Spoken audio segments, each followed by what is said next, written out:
जो चाहोगे वही मिलेगा। अपने मन में जिस चीज का विचार करना प्रारंभ करोगे वो चीज तुम्हें मिलने लगेगी। एक दिन गौतम बुद्ध से एक शिष्य ने पूछा, है महात्मा, क्या ऐसा संभव है जो मैं मेरे मन में सोचूं वो सारी चीजें अपने आप मुझे मिलना शुरू हो? बुद्ध उस शिष्य से बोले, ऐसा संभव तो है, लेकिन क्या इसके लिए तुम ये दो चीजें कर पाओगे? शिष्य बुद्ध से बोला, क्या सच में ऐसा संभव होता है? अगर हां तो है महात्मा, मुझ पर कृपा कर मुझे बताइए ऐसा होना कैसे संभव है, मैं इसके लिए कुछ भी करूंगा। बुद्ध उस शिष्य से बोले, तो सुनो, तुम अपने मन में जो चाहो वो तुम्हें मिलने लग जाए। इसका पहला उपाय यह है कि तुम्हें अपने मन को अपने नियंत्रण में लाना सीखना होगा। जब तुम्हारा मन पूरी तरह से तुम्हारे काबू में आएगा तब उस दिन तुम्हें अपनी मनचाही चीजें मिलना शुरू होंगी। शिष्य बुद्ध से बोला, लेकिन गुरुजी, मन को वश में कैसे लाया जाता है और इस समस्या का दूसरा उपाय क्या है? बुद्ध शिष्य से कहते हैं, मन को वश में लाने का सबसे पहला और महत्वपूर्ण उपाय अपने इंद्रियों को संयमित करना होता है। तुम्हारे पांचों इंद्रियां जब तुम्हारे वश में होंगी तभी तुम अपने मन को वश में करने में कामयाब हो पाओगे। शिष्य कहता है गुरुदेव, आप कहते हो कि इंद्रियों को काबू में करने से हमारा मन हमारे काबू में आएगा और फिर जो मैं मेरे मन में सोचूं वो चीज मुझे मिलने लगेगी। लेकिन गुरुदेव, इंद्रियां तो मेरे काबू में है। मैं जैसे चाहूं वैसे अपने हाथों को, आंखों को या फिर पैरों को हिला सकता हूं, फिर मुझे जो चाहे वो चीजें क्यों नहीं मिल पाती? बुद्ध शिष्य से कहते हैं, बालक, तुम अपने पांचों इंद्रियों की क्रिया के बारे में अपने मन में विचार कर रहे हो, लेकिन अपने पांचों इंद्रियों को अपने काबू में रखने का असली अर्थ यह है कि तुम्हें किसी भी भौतिक चीज का मोह न रहना। जब मनुष्य के मन के अंदर अलग अलग प्रकार के मोह उत्पादित होते हैं तब उसका मन उन चीजों को देख दुखी होता है जिस वजह से वो व्यर्थ की चिंता में फंसता चला जाता है।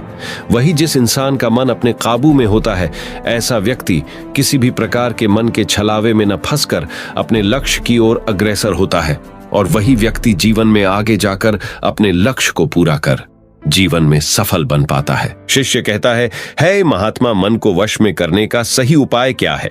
किस प्रकार मैं अपने मन को अपने वश में ला सकूंगा? और गुरुदेव, दूसरा उपाय क्या है जिससे मैं अपनी मनचाही चीजों को पा सकता हूं?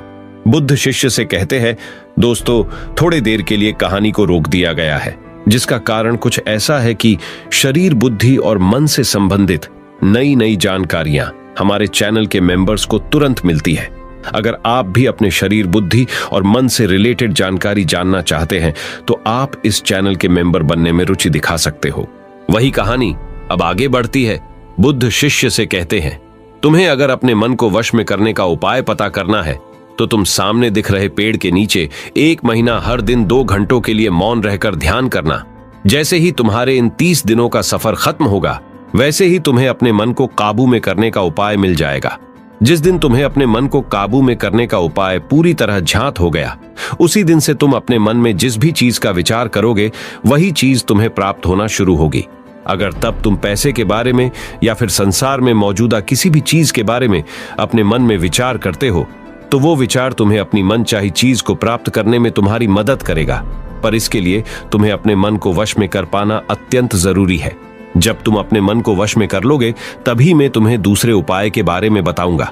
शिष्य बुद्ध को प्रणाम कर कहता है, ये तो काफी आसान कार्य है। 1 महीना ही क्या, मैं 1 साल तक 2 घंटे उस पेड़ के नीचे बैठ सकता हूँ। आप मुझे आज्ञा दे, कल से ही मैं ध्यान में बैठने के लिए तैयार हूँ। बुद्ध शिष्य से बोले, ठीक है, तुम पहले 30 दिन उस पेड़ के नीचे मौन रहकर ध्यान करके दिखा दो, फिर हम आगे बात करेंगे। उस शिष्य को लगता है, गुरुदेव ने तो मुझे बहुत ही आसान कार्य सौंपा है, इसे मैं आसानता पूर्वक कर सकता हूँ, इसमें कौन सी बड़ी बात है। 1 महीना पेड़ के नीचे ध्यान ही तो लगाना है, इसे मैं आसानी से कर सकता हूँ। शिष्य दूसरे दिन गौतम बुद्ध को प्रणाम कर उस पेड़ के नीचे मौन रूप से बैठ गया। 3-4 दिन तक ऐसे ही चलता रहा। शिष्य हर दिन बुद्ध के पास जाता, उनको प्रणाम करता और उस पेड़ के नीचे जाकर मौन रूप से ध्यान करना प्रारंभ करता।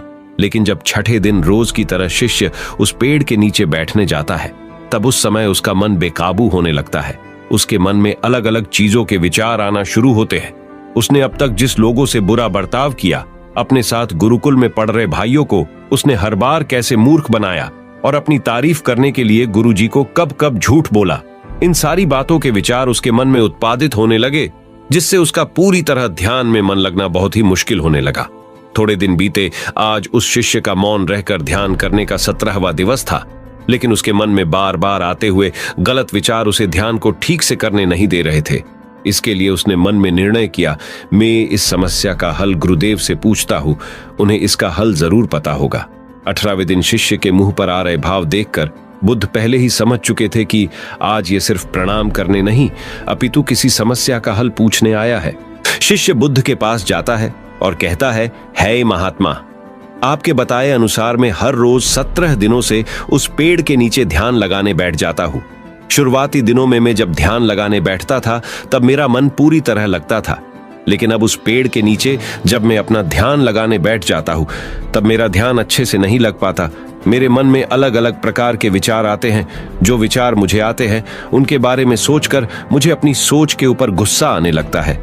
मैंने अपने गुरु भाइयों के साथ कितना गलत किया, कितनी ही बार मैंने आपसे प्रशंसा के खातिर झूठ बोला। इन सभी गलतर विचार मुझे अंदर से ही मैं अब तक कितना गलत था इस बात को उजागर करते हैं, जिस वजह से मेरा ध्यान पर मन लगना। तो दूर में ध्यान करते समय इन्हीं विचारों से झुंझता रहता हूं। है महात्मा, मुझ पर कृपा करें और मुझे इन गलत विचारों को अपने मन से पूरी तरह खत्म करने में सहायता कीजिए। बुद्ध शिष्य से कहते हैं, तुम्हें जब मैंने पहले दिन मौन रहकर पेड़ के नीचे बैठने के लिए कहा था तब तुम्हारे मन में किसी भी प्रकार के विचार नहीं आ रहे थे, लेकिन अब 18 दिन बीतने के बाद तुम्हारे मन में अपनी गलतियों के विचार उत्पादित हो चुके, जिसका कारण एक ही है।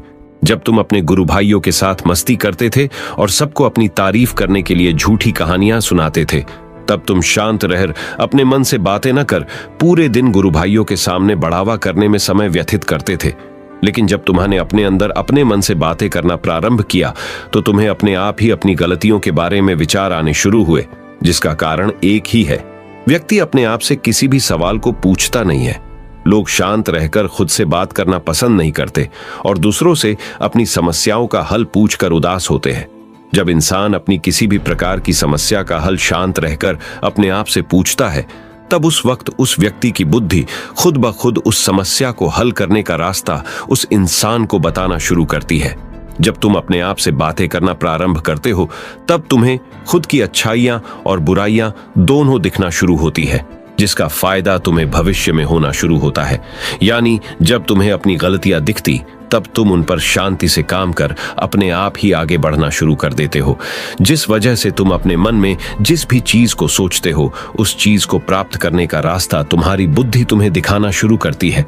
बौद्ध कहते हैं, इसलिए मैंने पहले ही दिन तुम्हें बताया था, जैसे जैसे तुम शांत रहकर अपने मन से विचार करना शुरू करोगे वैसे वैसे तुम्हें अपनी मन चाही चीजें मिलना प्रारंभ होंगी। बुद्ध शिष्य से बोले, गुरुदेव, आपने मुझे दूसरा उपाय बताने का भी वादा किया था। मुझे लगता है वो उपाय इससे आसान होगा। कृपा कर मुझे दूसरा भी उपाय बताइए। बुद्ध शिष्य को बोले, मैं तुम्हें दूसरा उपाय तुम्हारे 30 दिन पूरे होते ही बता दूंगा। शिष्य बुद्ध को निराशा भरी नजरों से देखता है और वहां से चला जाता है। थोड़े दिन बीतते हैं। आज उस शिष्य के 30 दिन पूरे हो चुके थे। शिष्य बुद्ध के पास चला जाता है और बुद्ध से पूछता है गुरुदेव, मुझे मेरा मन इतना हल्का क्यों लग रहा है? आज मेरे मन में पहले से कम विचार आते हैं और मेरे मन में किसी चीज को प्राप्त करने का मोह भी नहीं है। लेकिन गुरुदेव, दूसरा उपाय क्या था जिसे आपने उस दिन नहीं बताया? बुद्ध शिष्य से कहते हैं, दूसरा उपाय था ही नहीं, बस मैंने तुम्हें इसलिए दूसरे उपाय के बारे में बताया था क्योंकि तुम ध्यान के इस 30 दिन में भटक न जाओ। तुम अपने ध्यान के इन दिनों पूरी तरह से खत्म कर पाओ, जिससे तुम्हें अपने अंदर की आवाज को पहचानने में मदद हो और तुम जान सको कि ऐसा संभव जरूर है कि जो तुम चाहो वो तुम्हें मिल सकता है। लेकिन अपने मन को वश में करने के बाद इसके रास्ते और भी ज्यादा आसान हो जाते हैं। इसलिए इंसान का मन अगर उसके वश में हो तो वो अपनी मन चाही चीज को प्राप्त करने में समर्थ रहता है। वही दोस्तों, गौतम बुद्ध की इस कहानी को आप अपने परिवार या मित्रों के साथ शेयर करके उन्हें भी बुद्ध के ज्ञान से अवगत करा सकते हैं। एक व्यक्ति जो किसी के साथ बुरा नहीं करता, जानबूझकर किसी को दुख नहीं पहुंचाता, जरूरत पड़ने पर लोगों की मदद करता है, अपनी सामर्थ्य अनुसार गरीबों को दान देता है, पूरी श्रद्धा से पूजा पाठ इत्यादि भी करता है। लेकिन जब ऐसे व्यक्ति के साथ कोई अनहोनी, बड़ी दुर्घटना, अन्याय या कुछ गलत होता है तो लोगों के मन में सिर्फ एक ही प्रश्न उठता है कि अच्छे लोगों के साथ ही बुरा क्यों होता है। तो आज हम इस प्रश्न का उत्तर जानने की कोशिश करेंगे। गौतम बुद्ध के जीवन से जुड़ी एक कहानी के माध्यम से। गौतम बुद्ध के समय में उनका एक अनुयायी हुआ जिसका नाम था महाकाल। महाकाल सच में एक बहुत ही अच्छा और धार्मिक व्यक्ति था। वह लोगों की मदद करता, गरीबों को दान देता, किसी के साथ अन्याय नहीं करता और बुद्ध द्वारा बताए गए पंचशीलों का पालन करता, अर्थात हत्या नहीं करना, चोरी नहीं करना, यह व्यभिचार नहीं करना, झूठ नहीं बोलना और नशा नहीं करना। इसके साथ ही वह बुद्ध द्वारा बताए गए ध्यान और साधना का अभ्यास भी करता।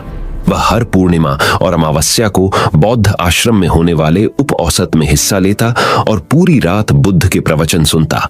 ऐसे ही एक आवश्यक के दिन उसने उपोषण किया और रात को बुद्ध के प्रवचन सुनने लगा। और सवेरे जब बुद्ध के प्रवचन समाप्त हुई तो आश्रम से निकलकर वह पास के ही तालाब में नहाने के लिए चला गया। उसी रात उस गांव में कुछ चोर एक घर में चोरी करने के लिए गुस्से हुए जेवर वो चोरी करके भाग रहे थे तो गलती से एक चोर का पैर बर्तन से टकरा गया और बर्तनों की आवाज से घर के लोग जाग गए। चारों तरफ हल्ला मच गया कि गांव में चोर घुसे हैं। मोहल्ले के लोगों ने चोरों का पीछा करना शुरू कर दिया। कुछ देर तक तो चोर कहने जेवरात की पोटली लेकर भागते रहे, लेकिन जब उन्हें महसूस हो गया यह बचना संभव नहीं है, पकड़े जाएंगे, तो तालाब के पास से जाते हुए चोरों ने सारे गहने जेवरात महाकाल के कपड़ों के पास फेंक दिए और वहां से भाग गए। जब लोग वहां पहुंचे तो उन्होंने देखा कि चोरी का सारा सामान तो इस व्यक्ति के कपड़ों के पास पड़ा हुआ है। सभी लोगों ने महाकाल को ही चोर समझ लिया और तालाब से बाहर निकालकर उसे मारना शुरू कर दिया। वह कहता रहा कि मैं चोर नहीं हूं, मैं तो रात भर प्रवचन सुनकर आया हूं और यहां सिर्फ स्नान कर रहा था। मुझे नहीं पता यह चोरी का सामान यहां कैसे आ गया। लेकिन भीड़ ने उसकी एक न सुनी और यह कहते हुए और मारने लगे कि अच्छा, चोरी करने के बाद अब नाटक कर रहा है कि मैं अच्छा आदमी हूं, प्रवचन सुनकर आ रहा हूं। गुस्साई भीड़ ने उसे इतनी बेरहमी से पीटा कि उसकी मौत हो गई और उस मृत महाकाल के शरीर को वहीं छोड़कर लोग अपने अपने घर चले गए। सुबह जब आश्रम के कुछ हिस्से तालाब में पानी लेने के लिए आए तो उन्होंने महाकाल के मृत शरीर को तालाब के पास पड़ा देखा। उसने पर पता चला कि चोरी के आरोप में लोगों ने महाकाल को पीट पीट कर मार दिया। शिष्यों ने बुद्ध के पास जाकर यह दुखद खबर सुनाई कि बेचारे उपासक महाकाल को लोगों ने मार दिया। उसे उस गलती की सजा मिली जो उसने की भी नहीं थी। बुद्ध शिष्यों के द्वारा की जा रही अलग अलग बातों को बस ध्यान पूर्वक सुन रहे थे। तभी उनमें से एक शिष्य बुद्ध से पूछ लिया, बुद्ध, यह बात तो आप भी जानते हैं कि महाकाल कितना अच्छा इंसान था। उसने कभी किसी के साथ कुछ गलत नहीं किया, फिर उसके साथ इतना गलत क्यों हुआ? बुद्ध ने कहा, महाकाल इस जन्म में तो अच्छा था, लेकिन आज जो भी उसके साथ हुआ यह उसी के कर्मों का फल है जो उसने पूर्व जन्म में किए थे। अपने पिछले जन्म में महाकाल वाराणसी के राजा के यहाँ एक राज अधिकारी था। वाराणसी के पास एक बड़ा सा व्यावसायिक गांव था जहां पर पहुंचने के लिए एक जंगल को पार करना पड़ता था। लेकिन उस जंगल में कुछ लुटेरे रहते थे जो कि वहां से गुजरने वाले राहगीरों और छोटे व्यापारियों के सामानों को लूट लिया करते थे।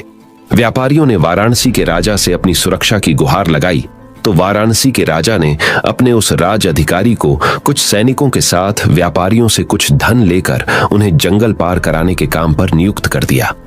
राज अधिकारी महाकाल भी अपने काम को पूरी ईमानदारी से कर रहा था। वह लोगों से कुछ धन लेता और अपने सैनिक भेजकर उन्हें सुरक्षित जंगल पार करवा देता। एक शाम पति पत्नी का एक जोड़ा अपनी छोटी सी बैलगाड़ी में बैठकर राज अधिकारी के पास आता है और धन के बदले उन्हें सुरक्षित जंगल पार करवाने के लिए कहता है। लेकिन राज अधिकारी यह कहते हुए उन्हें मना कर देता है कि अभी जल्दी रात होने वाली है, इसीलिए वह उनकी और अपने सैनिकों की जान खतरे में नहीं डाल सकता। उन्हें जंगल पार करने के लिए सुबह तक का इंतजार करना पड़ेगा। वह पति पत्नी बहुत आग्रह करते रहे कि अभी रात होने में बहुत समय है, वह भी जंगल पार करा दे, लेकिन राज अधिकारी नहीं मानता और भी सलाह देता है कि वो रात भर यही रुके। उनके रहने और खाने की व्यवस्था वह खुद करवाएगा। पति पत्नी को मजबूरन उस राज अधिकारी की बात माननी पड़ती है। असल में उस राहगीर की पत्नी बहुत सुंदर थी, जिसे देखकर राज अधिकारी उस पर मोहित हो गया था। उस पर काम वासना हावी हो जाती है और जो व्यक्ति पर काम वासना हावी हो जाती है तो उसे सही गलत कुछ समझ नहीं आता। वह आसक्ति की आग में जलकर अंधा हो जाता है और यही उस राज अधिकारी के साथ भी हुआ। उसने उन दोनों पति पत्नी के रहने और खाने की व्यवस्था तो कर दी, लेकिन साथ ही वह उसकी पत्नी को पाने की तरकीबें सोचने लगा। उसे एक तरीका समझ आया। उसके पास एक बड़ा सा हीरा था। उसने उस हीरे को रात में चुपके से उस आदमी के बैलगाड़ी के सामान में छुपा दिया और सुबह होते ही हल्ला मचा दिया कि उसका कीमती हीरा किसी ने चोरी कर लिया है। उसने अपने सैनिकों को आदेश दिया कि हर एक व्यक्ति के सामान की तलाशी लेने के बाद ही उसे आगे जाने दिया जाए। सैनिकों ने तलाशी ली तो योजना के अनुसार हीरा उस पति पत्नी की बैलगाड़ी के सामान में छुपा मिला। राज अधिकारी उस व्यक्ति को सभी के सामने यह कहते हुए पीटने लगा कि मैंने तेरे रहने और खाने की व्यवस्था किया और तूने मेरे साथ गद्दारी की। उसके साथ उसके सैनिक भी उस आदमी को पीटने लगे और पीटते पीटते उस व्यक्ति की मौत हो गई। बाद में राज अधिकारी ने अपने रुतबे और दौलत के दम पर उस स्त्री को अपनी पत्नी बना लिया, क्योंकि पिछले जन्म में महाकाल ने सिर्फ उस स्त्री को प्राप्त करने के लिए उसके पति पर झूठा आरोप लगाकर बेवजह उसकी निर्मम हत्या कर दी थी। इसीलिए पिछले जन्म में ही उसकी मृत्यु के पश्चात उसे नर्क प्राप्त होता है और नर्क में बहुत दुख भोगने के बाद उसे इंसानी जीवन मिलता है। लेकिन इस जीवन में भी उसके पिछले कर्म उसका पीछा नहीं छोड़ते और उसके साथ ही वैसा ही होता है जैसा उसने उस स्त्री के पति के साथ किया था। महाकाल को उस चोरी की सजा मिलती है जो उसने की भी नहीं थी। उसने इस जन्म में तो अच्छे कर्म किए थे, लेकिन उसके पिछले जन्म के बुरे कर्मों की वजह से आज उसकी यह दुर्गति हुई है। बुद्ध ने आगे कहा, तो फिर भिक्षुओं, अगर इस जन्म में किसी अच्छे व्यक्ति के साथ बुरा होता है तो उसके पुराने जन्मों के पाप ही होते हैं, जिनका फल उसे इस जन्म में भुगतना पड़ रहा है। इसीलिए मैं तुमसे कहता हूं कि अपने आज के कर्मों को सुधारो ताकि तुम्हारे आने वाले जन्म भी सुधर जाए। इस कहानी से हमें यह सीख मिलती है कि बुरे कर्म का फल हमें न सिर्फ इस जन्म में भुगतना पड़ी रहता है, बल्कि अगले जन्म में भी पीछा नहीं छोड़ डाहता। आज हम अपने स्वार्थ में आकर किसी और के साथ बुरा कर रहे हैं। लालच और ईर्ष्या में कई बुरे काम करते हैं, लेकिन इस बात को भूल जाते हैं उनके कर्म उन्हें न सिर्फ इस जन्म में भुगतना है, बल्कि अगले जन्म में भी भुगतना पड़ी रहेगा। इसलिए हमेशा हमें अच्छे कर्म करना चाहिए, जिससे हम और हमारा परिवार सुखी रहे। अगर आपको यह गौतम बुद्ध की कहानी से कुछ सीखने को मिला हो और यह कहानी आपको पसंद आई हो तो हमारे चैनल को सब्सक्राइब कीजिए और इस वीडियो को एक लाइक कीजिए और जितना हो सके उतना अपने दोस्तों के साथ इस कहानी को शेयर करें। तो मिलते हैं हमारे अगले वीडियो